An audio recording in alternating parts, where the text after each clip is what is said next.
School ম্যাথমেটিক্সের ক্লাসে আজকের ক্লাসে তোমাদের সকলকে স্বাগত।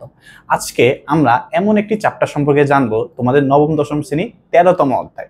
চ্যাপ্টারটা খুবই ইন্টারেস্টিং এবং সহজ তোমাদের জন্য। আজকে এই চ্যাপ্টারটাই আমরা একদম বেসিক থেকে আলোচনা করে জানার চেষ্টা করব। একদম প্রথমেই তোমরা দেখতে পাচ্ছ এখানে সুন্দর করে লেখা আছে তোমাদের স্লাইডে যে আজকে আমরা কি বিষয়ে আলোচনা করব, যে জীবের পরিবেশ। জীবের পরিবেশ একদম সহজ কথা, জীব যেখানে থাকে তার পরিবেশ। আমরা ছোটবেলা থেকে পরিবেশ সম্পর্কে, পরিবেশ কি, পরিবেশ বলতে কি বোঝায়, আমরা ছোটবেলায় একটা সংজ্ঞা পড়েছিলাম যে আমাদের চারপাশে যা কিছু আছে তা নিয়ে আমাদের পরিবেশ। তবে এখন আমরা নিশ্চয়ই বড় হয়েছি, এখন আমাদের সেই সংজ্ঞা দিলে হবে না, আমাদের পরিবেশটা সম্পর্কে আগে জানতে হবে। আমাদের জীবের পরিবেশ বলতে আসলে কি বোঝায়। জীবের পরিবেশ অর্থাৎ কোনো জীব, আমাদের এই পরিবেশে যেসব জীবরা বাস করে তাদের আশেপাশে যত ধরনের জিনিসপত্র আছে, তার মধ্যে জড় উপাদান, ভৌত উপাদান, জীব উপাদান, সব ধরনের জিনিস থাকতে পারে। অর্থাৎ পরিবেশটার মধ্যে অবশ্যই জড় উপাদান থাকবে, জীব উপাদান থাকবে। এই দুইটা জিনিস আমরা ছোটবেলা থেকেই জানি। তবে আমাদের এই বড়বেলা এসে আরেকটা উপাদান সম্পর্কে জানতে হবে, সেটা হচ্ছে ভৌত উপাদান। অর্থাৎ আমরা যদি দেখি, আর আমাদের পরিবেশের সম্পর্কে জানতে হলে সর্বপ্রথম যেই কথাটা আসে, যে শব্দটা আসে, তা হলো ইকোসিস্টেম। ইকোসিস্টেম জিনিসটা কি? বাস্তুতন্ত্র। আমাদের বইয়ে সর্বপ্রথম যে টপিকটা রয়েছে সেটা হচ্ছে বাস্তুতন্ত্র। আমরা জানি, আমরা আমাদের ধর্মীয় জ্ঞান থেকে, যে আমরা মানুষ অর্থাৎ সব ধরনের প্রাণী কিসের থেকে সৃষ্টি? মাটি থেকে সৃষ্টি। আমাদের শেষ গন্তব্য কোথায়? মাটি।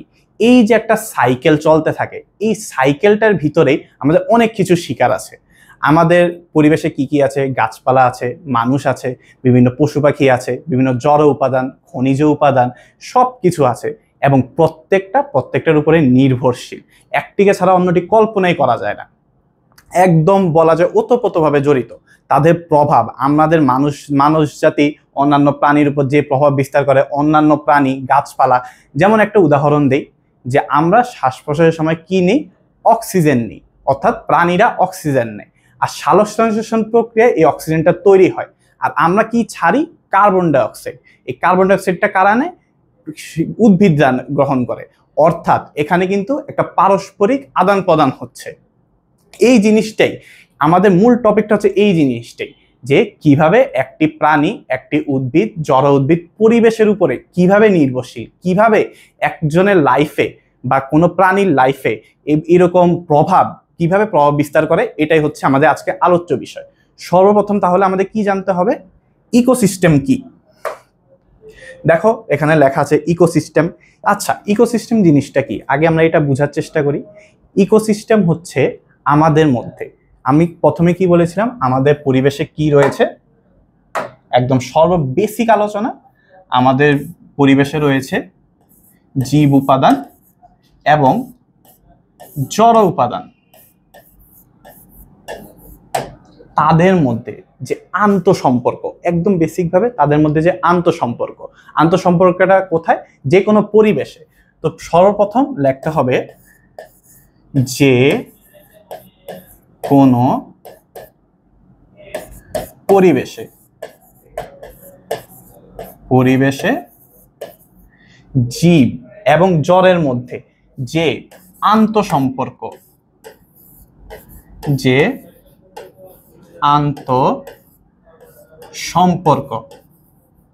তাকে বলা হয় ইকোসিস্টেম বা বাস্তুতন্ত্র। ইকোসিস্টেম বা বাস্তুতন্ত্র, এই যে বাস্তুতন্ত্র বা ইকোসিস্টেম বলা হয় কাকে? যে কোনো পরিবেশে জীব এবং জড়ের মধ্যে যে আন্তঃসম্পর্ক রয়েছে তাকে বলা হয় বাস্তুতন্ত্র। আচ্ছা, বোঝা গেল। বাস্তুতন্ত্রকে আরেকটা, মানে এই আন্তঃসম্পর্ককে তোমরা আরেকটা জিনিস বলতে পারো। তোমাদের বই একটা সুন্দর ওয়ার্ড রয়েছে, ওয়ার্ডটা হচ্ছে মিথস্ক্রিয়া। যেহেতু আমরা পড়ছি, বাংলাও পড়বো, আমরা ইংলিশও পড়বো। ইংলিশ টার্মগুলো মনে রাখা খুবই ইম্পর্টেন্ট। এখন তোমরা ছোট না, এখন অবশ্যই ইংলিশ টার্মগুলো মনে রাখতে হবে। মিথস্ক্রিয়া মানে কি? মিথস্ক্রিয়া মানে হলো সিম্বায়োসিস। সিম্বায়োসিস মানে হচ্ছে মিথস্ক্রিয়া। আচ্ছা, বোঝা গেল মিথস্ক্রিয়া। এখন তোমাদের বইতে একটা সংজ্ঞা আছে, মোটামুটি খুবই সুন্দরভাবে দেওয়া আছে। তোমরা যদি এটাকে দিতে পারো বাস্তু সংস্থানে খুবই ভালো হয়। সংজ্ঞাটা এরকম ছিল যে যে কোনো প্রাকৃতিক পরিবেশে উদ্ভিদ এবং প্রাণী এই দুটি জীবের সাথে যে কোনো জড় উপাদান, যেসব জড় উপাদানগুলো রয়েছে তাদের মধ্যে শক্তি এবং বস্তু দুইটা জিনিস আদান প্রদান হবে। একটা হচ্ছে 1 নম্বরে শক্তি এবং অন্যান্য বস্তু বলতে বিভিন্ন রাসায়নিক পদার্থ হতে পারে, বিভিন্ন জড় পদার্থ হতে পারে, যেমন অক্সিজেন, কার্বন ডাইঅক্সাইড, একটা উদাহরণ দিলাম। অন্যান্য বস্তু আদান প্রদানের ফলে কি হয়, যেটাকে বলা হয় মিথস্ক্রিয়া। এই জিনিসটাকে অন্যান্য বস্তু আদান প্রদানের ফলে যেটা হয় সেটা হলো মিথস্ক্রিয়া। এই মিথস্ক্রিয়াটা হয় আন্তঃসম্পর্ক। আমি আগেই লিখেছি আন্তঃসম্পর্কটা খুবই ইম্পর্টেন্ট, এটা মনে রাখতে হবে। এটাকে বলা আন্তঃসম্পর্ক। আর এই আন্তঃসম্পর্কটাকেই বলা হয় কোনো পরিবেশের মধ্যে ইকোসিস্টেম।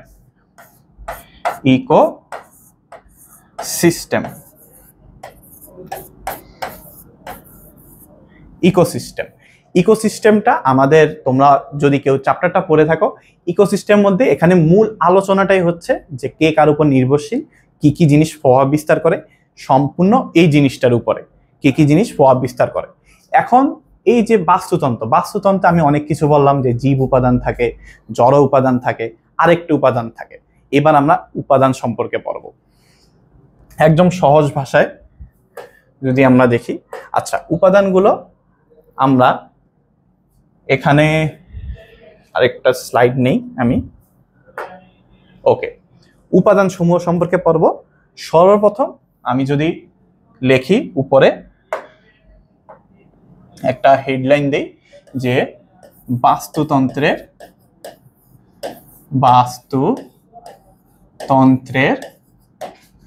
উপাদান সমূহ, একদম উদাহরণ সহ কাকে বলে সহ সবকিছু পড়া হবে। আগে যে ইকোসিস্টেম পড়লাম আমরা,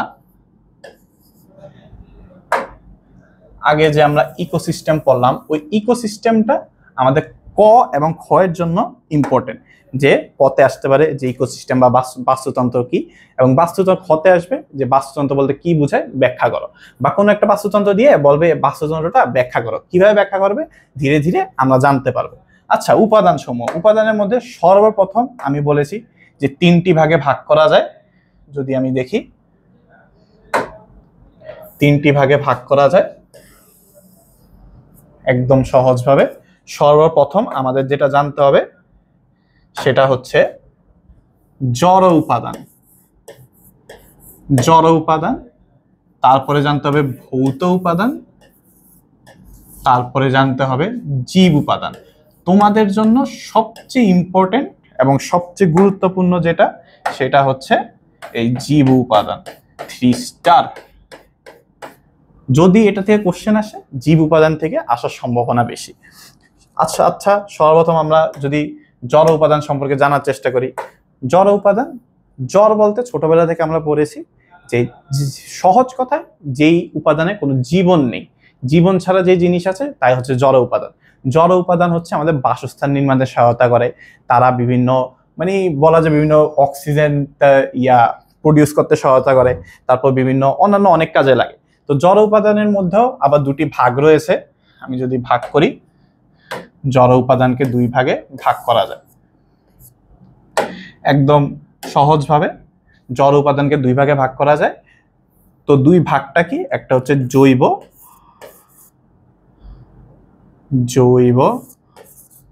আর একটা হচ্ছে অজৈব। জৈব কি, organic compound, organic and inorganic.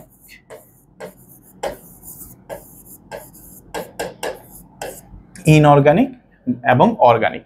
Inorganic কি, অর্থাৎ যেগুলো অজৈব পদার্থ। অজৈব পদার্থের মধ্যে কি আছে, বিভিন্ন ধরনের, যেমন আমি যদি যেমনে লিখি, পানি আছে, তারপরে বায়ু, তারপরে মাটি, তারপর খনিজ উপাদানের মধ্যে যেমন সোডিয়াম, পটাশিয়াম, তারপরে ক্যালসিয়াম, ম্যাগনেসিয়াম, এগুলো কিন্তু আমাদের জীবনে, বিভিন্ন প্রাণীর জীবনে লাগে ঠিকই, তবে এদের মধ্যে কোনো জীবন নেই, ইনঅর্গানিক। এবং যেসব পদার্থ কোনো জৈব পদার্থ, উৎস কোনো জৈব পদার্থ না, মানে জীব না, এগুলো কোনো, এদের তো জীবন নেই, এদের উৎস জীব মানে কোনো লিভিং বিংস না, কোনো জৈব বস্তু থেকে আসেনি, তারা হচ্ছে অজৈব পদার্থ। জৈব পদার্থের মধ্যে কি আছে?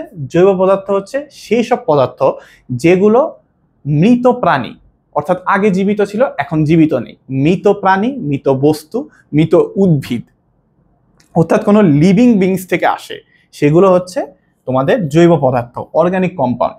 যদি আমরা উদাহরণ দেই, সর্বপ্রথম আসবে বিভিন্ন সার, সারের মধ্যে যেমন ইউরিয়া, তারপরে তোমাদের বলা যায়, আচ্ছা সার লিখে রাখি, এছাড়া তোমাদের টিএসপি সার রয়েছে, এগুলো মোটামুটি উদ্ভিদকে, মানে উদ্ভিদের জন্য সার হিসেবে কাজ করে, অর্থাৎ উদ্ভিদকে আরো পুষ্টি সরবরাহ করে, মূল কথা। আচ্ছা গেল জৈব এবং অজৈব উপাদান। জল উপাদান, আচ্ছা এতটুকু জানলাম। এখানে তোমরা ভৌত উপাদান এবং জীব উপাদান দেখতে পাচ্ছ, এটা আমরা আলাদা আলাদা স্লাইডে দেখব। জল উপাদান যে বললাম একদম সহজ ভাষায়, জীবন নেই, নন লিভিং কম্পাউন্ডস। আর এটাকে দুই ভাগে ভাগ করা যায়, আগেই বলেছি প্রকারভেদে, একটা হচ্ছে জৈব আর একটা হচ্ছে অজৈব। আর আমরা উদাহরণও মোটামুটি ওখানে দিয়েছি। অজৈব দুই ভাগে ভাগ করা যায়, জৈব কারা কারা এবং অজৈব কারা কারা, এটা আগে আমি অলরেডি বলে দিয়েছি। তারপরে কি আছে? ভৌত উপাদান, একদম সহজ ভাষায়, এটা অনেকেই বুঝে না, একদম সহজ ভাষায় ভৌত উপাদান আমরা আগে যদিও পড়েছি, জড় উপাদান এবং জীব উপাদান হচ্ছে পরিবেশের অংশ, তবে এখন এক্সট্রা একটা জিনিস জানতে হবে, সেটা হচ্ছে ভৌত উপাদান। ভৌত উপাদানটা যদিও আমাদের জড়ের মধ্যে কিছুটা পড়ে, তারপরেও আমাদের বইতে যেহেতু আলাদা করে একটা সেকশন দেওয়া হয়েছে যে ভৌত উপাদান, এই ভৌত উপাদানটা আমরা আলাদা করে শিখবো। একদম সহজ ভাষায় ভৌত উপাদান মানে আবহাওয়া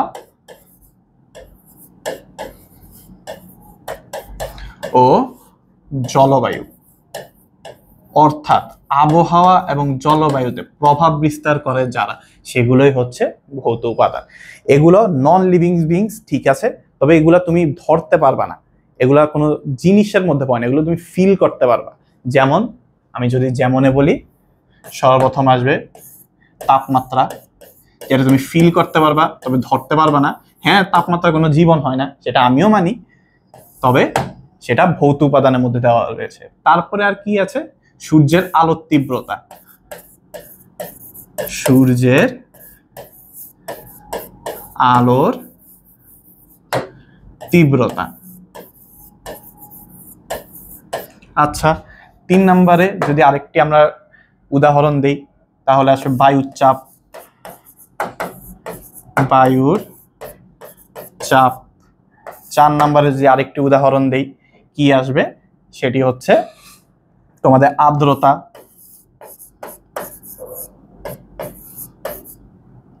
তারপরে তোমাদের সমুদ্রপৃষ্ঠ বা ভূপৃষ্ঠ থেকে কোনো কিছুর উচ্চতা বা গভীরতা। আমি শুধু উচ্চতা বা গভীরতা লিখে রাখি, তোমরা সেটা বুঝে নিও।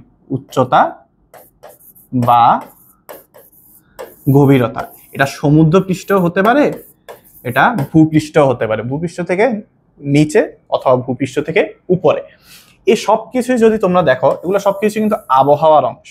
আর আবহাওয়া, আমরা জানি জলবায়ু কাকে বলে, কয়েক বছরের আবহাওয়ার গড়কে জলবায়ু বলে, অর্থাৎ আলটিমেটলি জলবায়ুর অংশ, এই পুরাটাই আবহাওয়া এবং জলবায়ুর অংশ, একদম সহজ ভাষায়। তার মানে ভৌত উপাদান হলো এমন উপাদান সমূহ যেগুলো আমাদের পরিবেশে প্রভাব বিস্তার করে ঠিকই, তবে সেগুলো আমরা অনুভব করতে পারি, কোনো সময় ধরা ছোঁয়া যায় না, এদের কোনো জীবনও নেই। তো ভৌত উপাদান সম্পর্কে আমরা বুঝতে পারলাম, গেল ভৌত উপাদান সমূহ। আচ্ছা জীবজ উপাদান আমরা এখন পড়ব। জীবজ উপাদানের মধ্যে রয়েছে তিনটি জিনিস। কি কি? আমরা যদি এটাকে একটু বক্স করে দেই, জীবজ উপাদান আমরা পড়ব। জীবজ উপাদানের মধ্যে তিনটি জিনিস রয়েছে। আচ্ছা, এইভাবে না দেই, তোমাদের জন্য এখান থেকে টান দিই। ওকে, সর্বপ্রথম কি উপাদান? যে উৎপাদক। উৎপাদক। উৎপাদক কারা? উৎপাদক যদি আমরা ইংলিশ টার্ম ব্যবহার করি, উৎপাদক হলো প্রোডিউসার। প্রোডিউসার। তারপরে আছে প্রোডিউসারের পরে খাদক বা কনজিউমার। কনজিউমার। তারপরে কি আছে খাদকের পরে? তারপরে আছে বিয়োজক। বিয়োজক বা ডিকম্পোজার। ডিকম্পোজার অর্থাৎ উৎপাদক, খাদক এবং বিয়োজক, এগুলো প্রত্যেকটা উদাহরণ ব্যাখ্যা আমি দিব। এর আগে আমি একদম ক্লাসিফিকেশনটা শেষ করে দিই। খাদককে আবার কয়েকটি ভাগে ভাগ করা যায়। খাদককে যদি তোমরা ভাগ করো, সর্বপ্রথম যেটা আসবে সেটা হচ্ছে প্রথম স্তরের খাদক। কেন তারা প্রথম স্তর, কেন তারা দ্বিতীয় স্তর, ধীরে ধীরে আলোচনা করব। প্রথম স্তর, দ্বিতীয় স্তর এবং সর্বশেষ তৃতীয় স্তর। আরেকটি স্তর রয়েছে, সেটা হচ্ছে সর্বোচ্চ স্তর।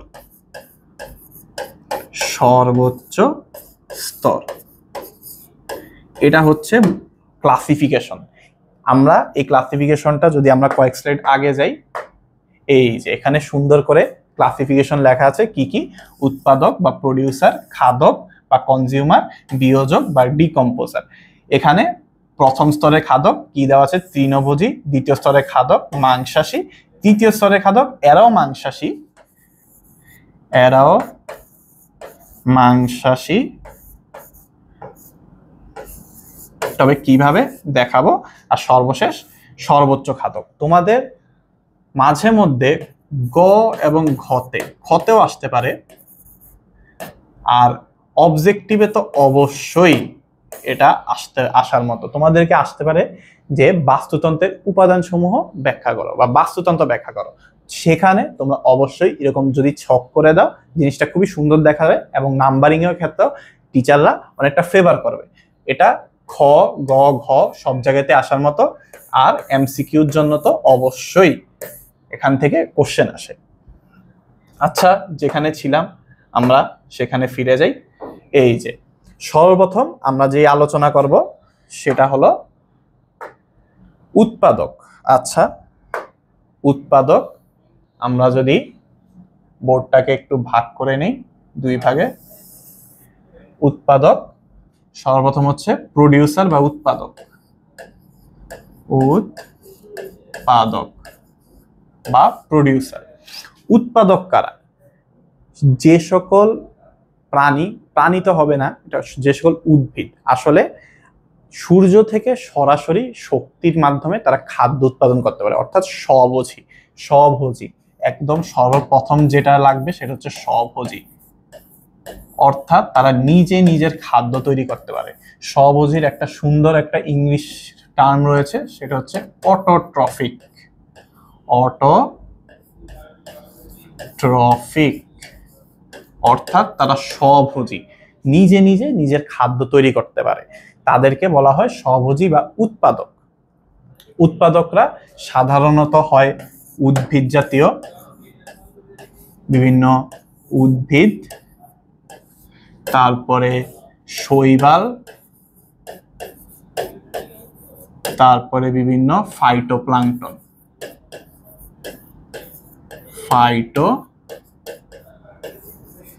আচ্ছা, নিচে লিখি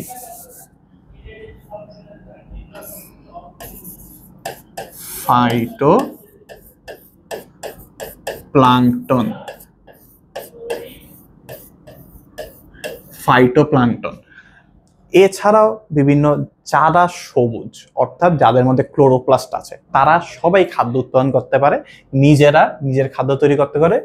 কি ধরনের খাদ্য তৈরি করে? শর্করা জাতীয় খাদ্য, শর্করা জাতীয় খাদ্য তৈরি করে। এই শর্করা বা কার্বোহাইড্রেট, তোমরা যদি ইংলিশ টার্ম মনে রাখতে চাও তাহলে কার্বোহাইড্রেট জাতীয় খাদ্য তৈরি করে। এই কার্বোহাইড্রেট মূলত শক্তি যোগায়, অর্থাৎ তারা শক্তিটা সঞ্চয় করে রাখে। তারা খুবই সূর্যের আলোর মাত্র 2% ব্যবহার করে। যারা সালোক সংশ্লেষণ করে তারা মাত্র সূর্যের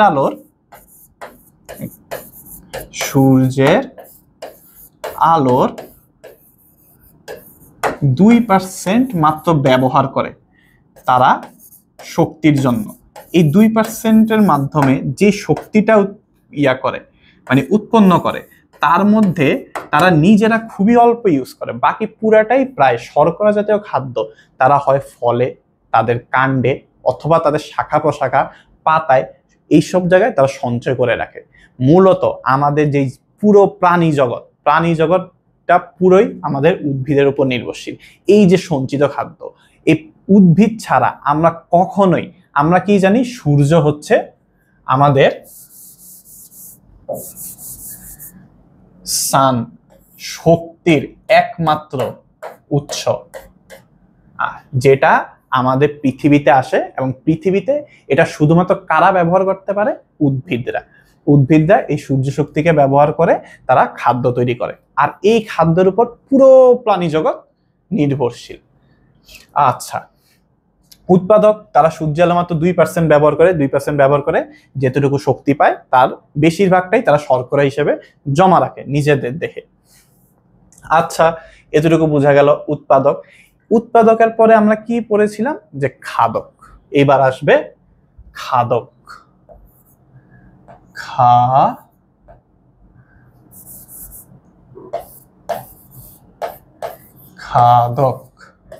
খাদক অর্থাৎ যারা খায়। খাওয়ার ক্ষেত্রে আমরা দেখেছি কয়েকটি ক্লাসিফিকেশন। সর্বপ্রথম ক্লাসিফিকেশন ছিল কি? প্রথম স্তর কারা? যারা খায় কাদেরকে? উৎপাদকদেরকে খায়। উৎপাদকদেরকে যারা খায় তারা হচ্ছে প্রথম স্তরের খাদক, অর্থাৎ তারা তৃণভোজী।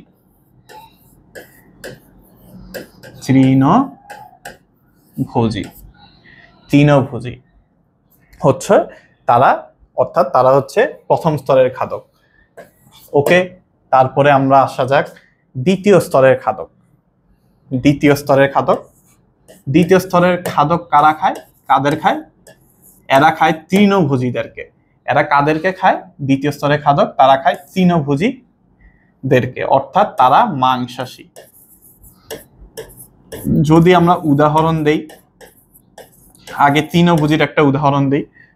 সবচেয়ে সহজ উদাহরণ হচ্ছে ঘাসফড়িং। ঘাসফড়িং কি খায়? ঘাস খায়।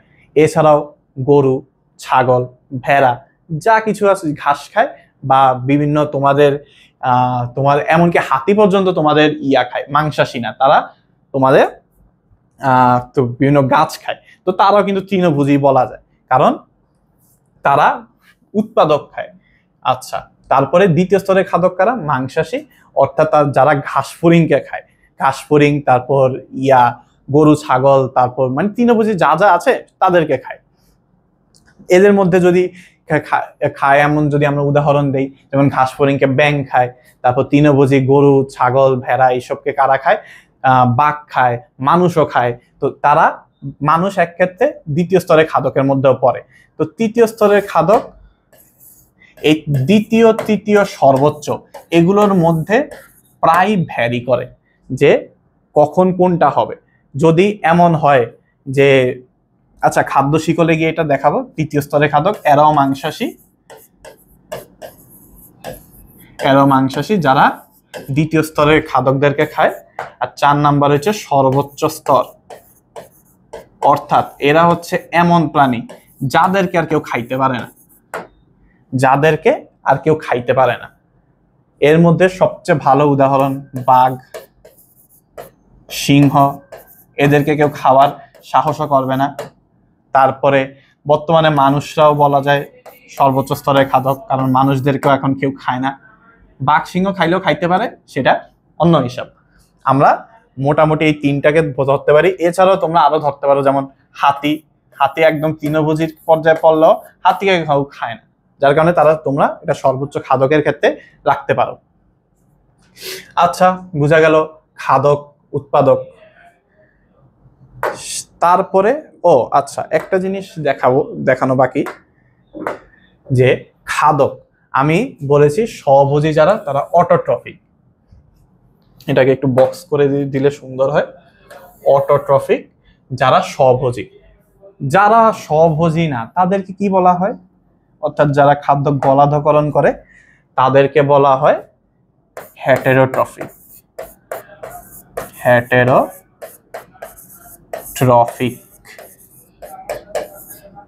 হেটেরোট্রফিক কারা? হেটেরোট্রফিক হচ্ছে যারা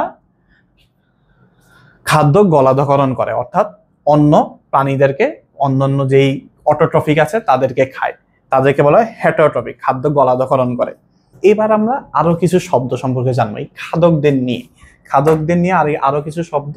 সর্বপ্রথম তোমাদের বইতে এগুলো কতে আসতে পারে তা খাদকের মধ্যে তোমরা যখন ব্যাখ্যা করবে তোমরা দিতে পারো। সর্বপ্রথম কি? হার্বিভোরাস।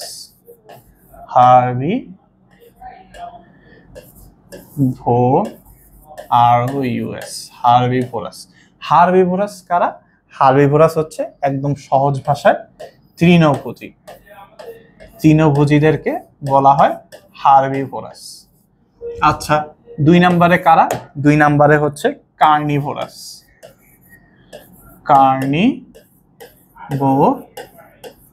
কার্নিভোরাস কারা? যারা মাংসাশী, একদম সহজ কথায় মাংসাশী প্রাণীদেরকে বলা হয়, অর্থাৎ এরা হচ্ছে প্রথম স্তর,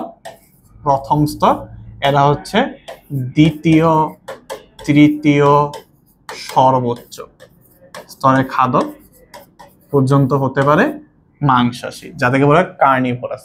আরেকটি শব্দ রয়েছে যাকে বলা হয় অমনিভোরাস। অমনিভোরাস কারা? অমনিভোরাস হচ্ছে যারা সর্বভুক। একদম সহজ উদাহরণ মানুষ একটা সর্বভুক প্রাণী, একদম সহজ একটা উদাহরণ। আর সর্বভুকের কারণে এদেরকে বলা হয় অমনিভোরাস প্রাণী। আচ্ছা, বোঝা গেল। এবার আরেকটা কথা রয়েছে, এটা আসার মতো, যে স্ক্যাভেঞ্জার, নট অ্যাভেঞ্জার্স বলতেছি না, স্ক্যাভেঞ্জার। যদি এসসি বাদ দাও তাহলে অ্যাভেঞ্জার্স হয়, তোমরা অনেকে মুভি টুভি দেখে থাকবে, তবে আমি মুভির কথা বলতেছি না। স্ক্যাভেঞ্জার একদম সহজ কথায় যদি এটা বাংলা করি তাহলে সেটা হয় ধাঙর। ধাঙরকে বলা হয় স্ক্যাভেঞ্জার। ধাঙর জিনিসটা কি? এটা আসার মতো, যে স্ক্যাভেঞ্জার বা ধাঙর কি? যে সকল প্রাণী সাধারণত জীবিত প্রাণীদেরকে খায় না, তারা হচ্ছে মৃত প্রাণী, অর্থাৎ বিভিন্ন যে সকল প্রাণী মানে ময়লা আবর্জনা, মৃত প্রাণী, ওইসব জিনিস খেয়ে আমাদের পরিবেশকে পরিষ্কার পরিচ্ছন্ন রাখে, তাদেরকে বলা হয় স্ক্যাভেঞ্জার বা ধাঙর। তোমাদের এটা কতেও আসতে পারে বা খতে এইভাবে আসতে পারে, যে খ নাম্বারে আসতে পারে যে আচ্ছা, আমি অন্য পৃষ্ঠায় দেখাই। কতে আসতে পারে যে স্ক্যাভেঞ্জার বা ধাঙর কি। খ নাম্বারে এইভাবে আসতে পারে যে আমরা জানি শকুন এক ধরনের ধাঙর, যে শকুনকে কেন ধাঙর, বা যদি আমি ইংলিশটাও লিখে যাই স্ক্যাভেঞ্জার বলা হয়। এইটা তোমাদের হোমওয়ার্ক দিয়ে দিলাম, কেন বলা হয়। উত্তর যদি আমি বলে দিয়েছি, ব্যাখ্যাটা তোমরা করে নিবা যে শকুনকে কেন ধাঙর বলা হয়। এখানে শকুনের জায়গায় যদি অন্য দেয়, যদি দিতে পারে হায়না,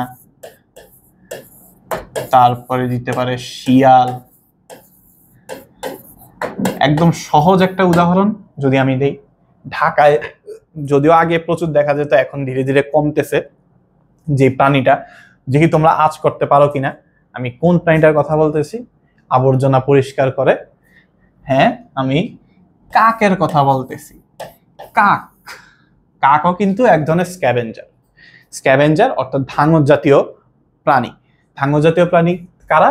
যারা ময়লা আবর্জনা পরিষ্কার করে, যারা জীবিত প্রাণী না খেয়ে খায় মৃত প্রাণী, অর্থাৎ তারা ময়লা আবর্জনা পরিষ্কার করে। এই গেল আমাদের খাদকের পার্ট। খাদকের পার্টের পরে আমরা কোন পার্টে যাব? আমরা যাব খাদকের পরে বিয়োজক বা ডিকম্পোজার। বিয়োজক, এই বিয়োজক বা আমি যদি এখানে ইংলিশটা লিখি ডিকম্পোজার। ওকে, বিয়োজক কারা? বিয়োজক হচ্ছে তারা যারা বিভিন্ন মৃত প্রাণী অর্থাৎ যত প্রাণী জাতীয় জৈব পদার্থ আছে, জৈব পদার্থকে ভাঙে। একদম সহজ কথায় জৈব পদার্থ ভাঙে। কোন জৈব পদার্থগুলো? যেসব প্রাণী মৃত বা মারা যায় সেসব প্রাণীর, ওইসব প্রাণীকে তারা মানে বিভিন্ন পচায়, সর্বপ্রথম পচিয়ে তারা জৈব পদার্থগুলোকে ভেঙে অজৈব পদার্থে পরিণত করে। কিভাবে পরিণত করে? আমরা জানি আমাদের পুরো বডি, আমাদের যে প্রাণীকুল, জৈব পদার্থের মধ্যে অবশ্যই কার্বন থাকবে, কার্বনের সাথে আরো অনেক পদার্থ থাকে। এই সকল পদার্থকে একদম ভেঙে ছোট ছোট পদার্থে পরিণত করে। কিভাবে করে? কারা করে? আমাদের বইতে দুইটা প্রাণীর কথা বলা রয়েছে যারা এই কাজটা করে। সর্বপ্রথম তোমরা চিনো, খুবই পরিচিত, ব্যাকটেরিয়া। 2 নাম্বারটা হচ্ছে ছত্রাক। তোমরা এটাকে ফাঙ্গাস বা ফানজাইও বলতে পারো। এরা তোমাদের বিভিন্ন মৃত প্রাণী অর্থাৎ জৈব পদার্থকে ভেঙে ক্ষুদ্র ক্ষুদ্র কণায় পরিণত করে বা ক্ষুদ্র ক্ষুদ্র অজৈব পদার্থে পরিণত করে। এটাই হচ্ছে ব্যাকটেরিয়া বা ছত্রাকের কাজ, অর্থাৎ বিয়োজকের কাজ। এখন একটা ইকোসিস্টেমে আমি কতগুলো উপাদান বললাম? সর্বপ্রথম যদি আমি বলি জড় উপাদান, ভৌত উপাদান, জীব উপাদান। জড় উপাদান কয় ধরনের? 2 ধরনের, জৈব উপাদান, অজৈব উপাদান। ভৌত উপাদানের প্রকারভেদ নেই। ভৌত উপাদান একদম সহজভাবে আমি বলেছি যে ভৌত উপাদান হলো কোনগুলো? ভৌত উপাদান হলো আমাদের আবহাওয়া এবং জলবায়ু রিলেটেড যা কিছু আছে, বায়ুর চাপ, আর্দ্রতা, তারপরে তাপমাত্রা, সবকিছু হচ্ছে ভৌত উপাদান, যেগুলো আমরা ফিল করতে পারি তবে ধরতে পারি না। নেক্সট জৈব উপাদান। জৈব উপাদানে কি কি আছে? সর্বপ্রথম প্রোডিউসার, উৎপাদক। তারপরে কি আছে? খাদক, কনজিউমার। তারপরে কি আছে? ডিকম্পোজার বা বিয়োজক। একদম প্রত্যেকটা ধরে ধরে বুঝালাম। তারপর বিভিন্ন গুরুত্বপূর্ণ যে টপিকগুলো আছে, ইয়াগুলো আছে, যেমন কার্নিভোরাস, হার্বিভোরাস, অমনিভোরাস, স্ক্যাভেঞ্জার, যেসব জায়গায় যে কোশ্চেন আসতে পারে সবকিছু এখানে হয়েছে। এই টপিক শেষ, পরের টপিক। চলো পরের টপিকে যাই। পুকুরের বাস্তুতন্ত্র। বাস্তুতন্ত্রের অনেক ধরনের প্রকারভেদ হয়। একদম যদি আমি আগে একটু প্রকারভেদটা যদি আমি পড়িয়ে আসি, বাস্তুতন্ত্রের প্রকারভেদের মধ্যে বইতে যদিও নেই, তবে একদম সহজ কিছু প্রকারভেদের মধ্যে কত ধরনের বাস্তুতন্ত্র হতে পারে জাস্ট ইমাজিন করো তোমরা। আমি বলি, মাথার মধ্যে তোমরা ওই বাস্তুতন্ত্রটা নিজে নিজে তৈরি করো যে কিভাবে বাস্তুতন্ত্রটা হচ্ছে। আচ্ছা, বাস্তুতন্ত্র কিভাবে হচ্ছে? একদম সর্বপ্রথম 2 ভাগে ভাগ করা যায়, স্থলজ এবং জলজ। আচ্ছা, স্থলজের মধ্যে কি রকম হতে পারে? মনে করো ডাঙার মধ্যে ধরলাম আমি সুন্দরবনের বা বনজ, সুন্দরবন না বনজ লেখে, অনেক ধরনের বনই তো হতে পারে, বনজ বাস্তুতন্ত্র। আচ্ছা, বনজ। তারপরে কি হতে পারে? মরুভূমি, তারপর লোনা পানি তো সরি সুন্দরবন। তারপরে আরো অনেক ধরনের হতে পারে, তোমরা ধান ক্ষেত বিবেচনা করতে পারো, যা যা বিবেচনা করতে পারো। স্থলজ। জলজের মধ্যে এটা একদম সহজ, 3 ধরনের তোমরা জানো। একটা হচ্ছে পুকুর, বিল, হাওর, অনেক ধরনের হতে পারে। আর এটা হচ্ছে নদী, আর এটা হচ্ছে সাগর বা সমুদ্রই লেখি। এই প্রত্যেকটা যা যা প্রকারভেদের মতো দেখলাম, এর মধ্যে প্রত্যেকটা একটা কমন জিনিস আছে। সর্বপ্রথম কে আসবে? উৎপাদক। উৎপাদকের পরে কে আসবে? প্রথম স্তরের খাদক, প্রথম স্তর। তারপরে কে আসবে? দ্বিতীয় স্তর, দ্বিতীয় স্তরের খাদক। তারপরে আসবে তৃতীয় স্তর এবং সর্বশেষ আসবে সর্বোচ্চ স্তর। সর্বোচ্চ স্তর। এই যে প্রত্যেকটা স্তর দেখতে পাচ্ছ বাস্তুতন্ত্রের, বিভিন্ন বাস্তুতন্ত্র লেখা হলো যে পুকুর, নদী, সমুদ্র, বনজ, মরুভূমি, সুন্দরবন। সবার মধ্যে একটা জিনিসই কমন থাকবে সবসময়, এই সিকোয়েন্সটা। সর্বপ্রথম কে আসবে? উৎপাদক, তারপরে প্রথম স্তরের খাদক, দ্বিতীয় স্তরের খাদক, তৃতীয় স্তরের খাদক এবং সর্বশেষ সর্বোচ্চ স্তরের খাদক। এই জিনিসটা সেম থাকবে। বিভিন্ন প্রাণীর প্রত্যেকটা বাস্তুতন্ত্র অনুযায়ী ভ্যারি করবে, অর্থাৎ এই সিকোয়েন্সটা সবসময় ঠিক থাকবে। যেমন বনজ, পুকুর, আমাদের পরীক্ষার মধ্যে মাঝে মধ্যে পুকুরের বাস্তুতন্ত্রটা আসে। এখন আমরা সেটা সম্পর্কেই দেখব যে পুকুরের বাস্তুতন্ত্র। পুকুরের বাস্তুতন্ত্রের মধ্যে তোমরা এখানে একটা ছবি দেখতে পাচ্ছ, যে এখানে কি কি আছে, যে ছোট মাছ, বড় মাছ, তারপর এখানে বিভিন্ন গাছপালা, তারপর প্লাঙ্কটন, জু প্লাঙ্কটন, ফাইটোপ্লাঙ্কটন, বিভিন্ন ধরনের, এছাড়া ব্যাকটেরিয়া, বিয়োজক, অনেক কিছুই রয়েছে। সর্বপ্রথম যদি আমরা একটা জিনিস চিন্তা করি যে প্লাঙ্কটন জিনিসটা আসলে কি। প্লাঙ্কটন, প্লাঙ্কটন মানে হচ্ছে কণা। প্লাঙ্কটন মানে হচ্ছে কণা। আর প্লাঙ্কটন সাধারণত আমাদের দুই ধরনের হয়, একটা হচ্ছে ফাইটোপ্লাঙ্কটন, ফাইটোপ্লাঙ্কটন, আর একটা হচ্ছে জুপ্লাঙ্কটন, জুপ্লাঙ্কটন। ফাইটো মানে হচ্ছে উদ্ভিদ, তার মানে কি? উদ্ভিদ কণা। ফাইটোপ্লাঙ্কটন অর্থাৎ উদ্ভিদ কণা। আর জুপ্লাঙ্কটন মানে কি? জু মানে হচ্ছে প্রাণী, অর্থাৎ প্রাণী কণা।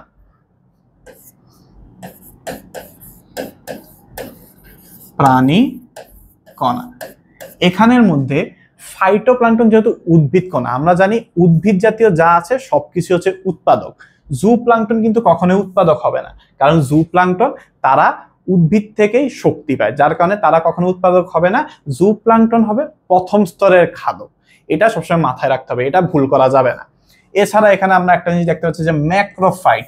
ম্যাক্রো মানে হচ্ছে বড়, অর্থাৎ বড় যে উদ্ভিদগুলো রয়েছে তাদেরকে বলা হয় ম্যাক্রোফাইট। ফাইট মানে উদ্ভিদ, ম্যাক্রো মানে বড়, অর্থাৎ বড় ধরনের যে উদ্ভিদগুলো রয়েছে তাদেরকে বলা হয় ম্যাক্রোফাইট। এছাড়া দেখতে পাচ্ছ ছোট মাছ, বড় মাছ, তারপর এখানে একটি হাইড্রা, বিভিন্ন বিয়োজক, অনেক কিছুই আছে। তো তোমাদেরকে পুকুরের বাস্তুতন্ত্র ব্যাখ্যা করতে হলে তোমরা একটা কাজ করবা, এভাবে সর্বপ্রথম লিখবা বিভিন্ন শৈবাল। শৈবালকে কারা খায়? জু প্লাঙ্কটন। জু প্লাঙ্কটন। জু প্লাঙ্কটনকে কারা খায়? ছোট মাছ। ছোট মাছ। ছোট মাছকে কারা খায়? বড় মাছ। এই বড় মাছের পরে এই বড় মাছগুলোকে কেউ খায় না। এগুলো যখন মারা যায় তখন কি হয়? এদেরকে ভ্যানিশ করার কাজটা করে বিয়োজক। অর্থাৎ পুকুরের যদি বাস্তুতন্ত্র আসে, যে পুকুরের বাস্তুতন্ত্র কিভাবে কাজ করে, তোমরা প্রত্যেকটা জিনিস কি আছে, সর্বপ্রথম উৎপাদক। উৎপাদক এখানে কি কাজ করে? উৎপাদক এখানে খাদ্য তৈরির কাজ করে। তারপরে কি আছে? প্রথম স্তরের খাদক কোনগুলো, এটা একটা হেডিংস দিবা। হেডিংস দিয়ে তোমরা সেটা মানে ব্যাখ্যা করবা। এরপর দ্বিতীয় স্তরে খাদক, তৃতীয় স্তরে খাদক, সর্বোচ্চ স্তরে খাদক কারা? বড় মাছ। এরপরে কোনগুলো আছে? বিয়োজক। বিয়োজক কি? বিভিন্ন ব্যাকটেরিয়া এবং ছত্রাক সমূহ। এইভাবে তোমরা যদি অ্যান্সার করে দিয়ে আসো, সাধারণত তেমন একটা আসে না, তবে যদি বাই চান্স আসে সর্বপ্রথম চেষ্টা করবা অবশ্যই চিত্রটা দেওয়ার, কারণ চিত্রই সবচেয়ে বেশি কথা বলে। একটা বায়োলজিতে কথা আছে, চিত্র দিলে তেমন একটা অন্য কিছু আর দেখে না স্যাররা। তো চিত্র অবশ্যই দেওয়ার চেষ্টা করবা, একদম সহজে। জাস্ট চিত্রটা এভাবে দিবা। এখানে মনে করো পানি দিবা, তারপরে তোমাদের একদম হুবহু আঁকতে হবে এমন না, কাদা দিবা এখানে, এবং এখানে কিছু ব্যাকটেরিয়া দিয়ে দিবা। ব্যাকটেরিয়া অবশ্যই অবশ্যই লেবেলিং করতে হবে যে কোনটা কি। তারপরে এখানে কিছু উদ্ভিদ দিয়ে দিবা, কিছু উদ্ভিদ,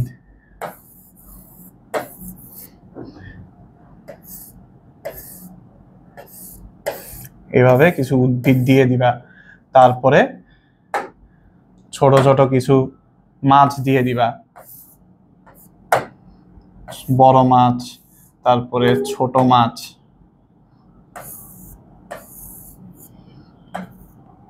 কোনটা প্রথম স্তরে খাদক, কোনটা উৎপাদক, কোনটা দ্বিতীয় স্তরে খাদক অবশ্যই দেওয়ার চেষ্টা করবা। অবশ্যই লেবেলিং করতে হবে তোমাদের। তারপরে বিভিন্ন ধরনের জু প্লাঙ্কটন, ফাইটো প্লাঙ্কটন এঁকে দিবা। এভাবে আঁকার পরে সুন্দর করে প্রত্যেকটা জিনিস কি এঁকেছ অবশ্যই লেবেলিং করতে হবে। যেমন এটা জু প্লাঙ্কটন, প্লাঙ্কটন, তারপরে ফাইটো প্লাঙ্কটন,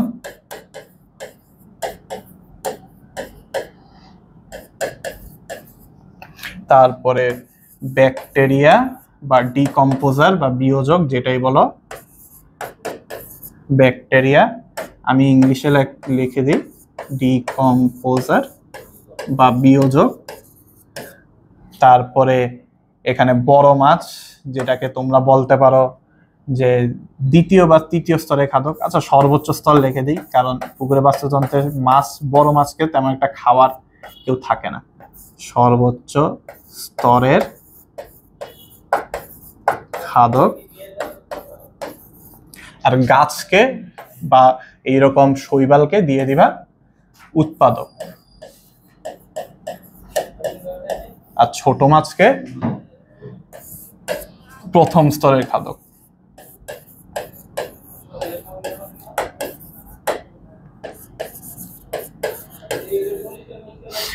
এভাবে যদি পুকুরে বাস্তু সংস্থান আসে, একটি চিত্র দিয়ে প্রত্যেকটা যদি লেবেলিং করে দাও তাহলে যথেষ্ট।